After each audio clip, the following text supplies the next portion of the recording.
সারা এক লাইনে তখন সব ভারতবর্ষের সংবিধানে প্রত্যেকটি ধর্মীয় জাতি গোষ্ঠীর অধিকার দিছে, তার প্রত্যেকের যার ধর্মীয় খাস করার লাগে।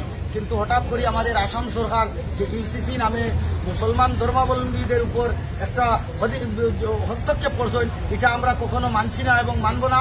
গতিকে হুজুরে কই দিয়েছেন ভারতের প্রধানমন্ত্রী এবং রাষ্ট্রপতি সবার কাছে আমরা জোরালো আবেদন যে বিভিন্ন ধর্মীয় জাতিগোষ্ঠীর উপরে করা হয়েছে না, শুধু মুসলিম সম্প্রদায়ের টার্গেট করিয়া ইউসিসি চাপানি হয়েছে, এটা আমরা কখনো মানব না।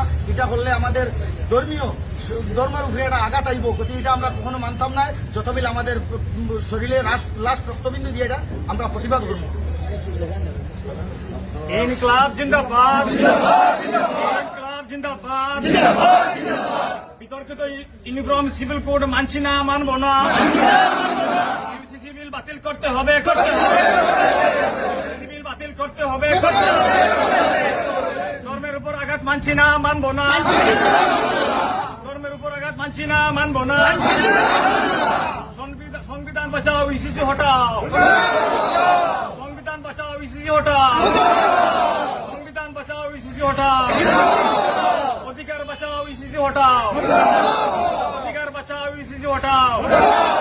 জনগণের একটাই ডাক, ইউসিসি নিপাত যাক। জনগণের একটাই ডাক, ইউসিসি নিপাত যাক। Reject Assam UCC 2026। Reject Assam UCC 2026। Assam UCC 2026 বিল বাতিল করুন। আসাম ইউসিসি বিল 2026 বাতিল করুন। সংখ্যালঘুদের অধিকার রক্ষা করুন। সংখ্যালঘুদের অধিকার রক্ষা করুন। রিজেক্ট আসাম ইউসিসি বিল 2026।